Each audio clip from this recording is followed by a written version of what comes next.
right, we're on a road trip here, going to a village outside of Kharkiv. I'm with Pasha, with Willie as well, and I wanted to share a story of how Willie and I first came to Ukraine in 2016 and how we met Pasha. It's an interesting story, at least to me, and I wanted to share it right now.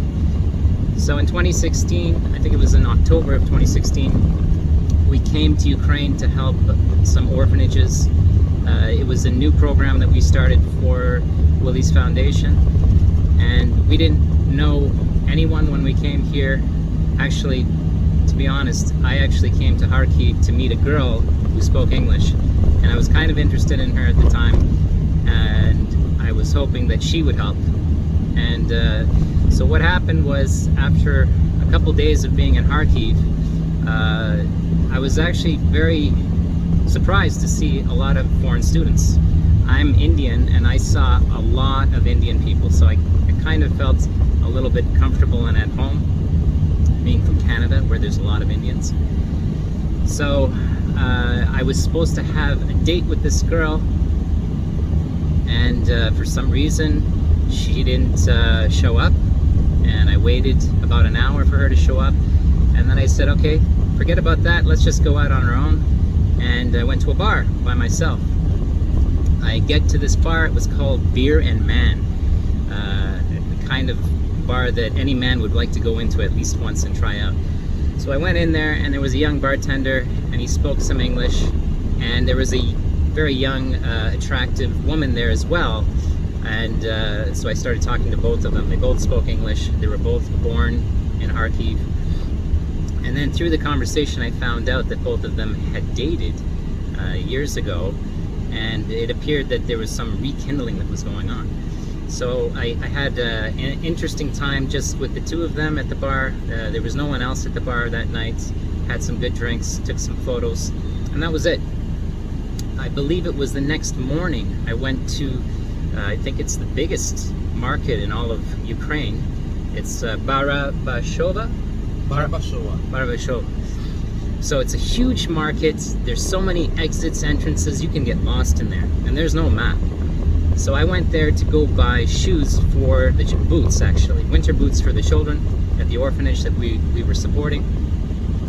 The minute I walked out of the metro into the market, a black man approached me, and in English he pointed to Pasha, and he said, Pasha, this man, his name is Pasha, you meet his son yesterday at the bar. And I never met Pasha.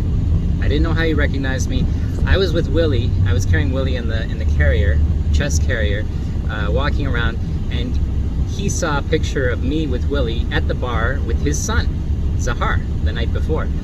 So it was really interesting that out of all the places I would go to the place where Pasha works, and just stumble upon him the minute I got into the market, which was a huge market, acres, probably a 20-acre, 30-acre size market. So at that point, Pasha and I exchanged contacts. We met a few more times. I did not speak any Ukrainian. I still don't speak any Ukrainian right now, not very much. Pasha didn't speak any English, so Zahar was always around to do translation. I think he got tired a little bit of it over the years. But over the years, that was 2016, so now it's been 6 years, and Willie and I have been coming back every year to give a little push to our programs that we run here. Pasha has always been there as help, as a friend, support in many ways. Since the war started, he's been driving the cargo van that we have here. We're in it right now to bring supplies from the west of Ukraine to the east. Very dangerous work, very hard, very long, many hours of driving. So we really appreciate him and what he does. And just on a side note, my girlfriend, who's Ukrainian, met Pasha and his wife Vika and Zahar. We went to their dacha, I think it was in 2019, about 3 years after we met.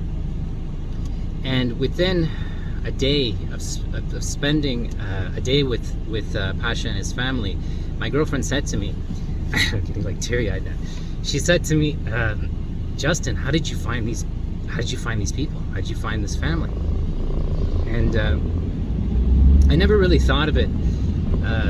I've always, in my life, whenever I've decided to do something, I found that if you're doing something yourself that matters to other people, you meet the right people, you attract the right people.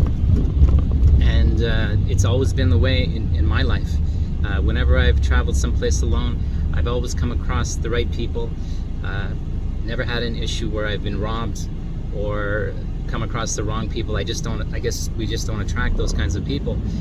And when she said that, it really made me think about how life is and how we really attract whatever we put out. Like, if you walk down the street, if you want to see a happier place, you have to put it out. If you want more smiles, you have to smile more.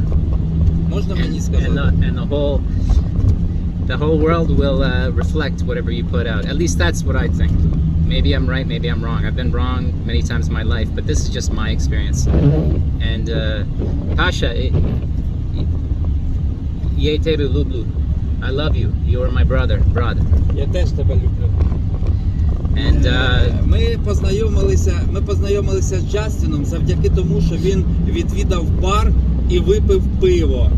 І завдяки цьому вийшло наше знайомство. Тому всім раджу, пиво об'єднує. That's it. We share love for beer and whiskey on occasion when we're at the dacha, and whenever it's really cold, which might be this weekend. I stopped drinking for about a year, but when I came back, when I came back to Ukraine, I don't know. There's just so many opportunities and occasions that I've had a little bit here and there, and but I'm restricting it just to weekends right now. I think is it the weekend? Thursday? We have to wait at least until tomorrow night. Okay, so that is the story of how Willie and I met Pasha, Vika, and Zahar and their family, and how with open arms they have helped us with everything we've done without question. Slava Ukraini. Героям слава!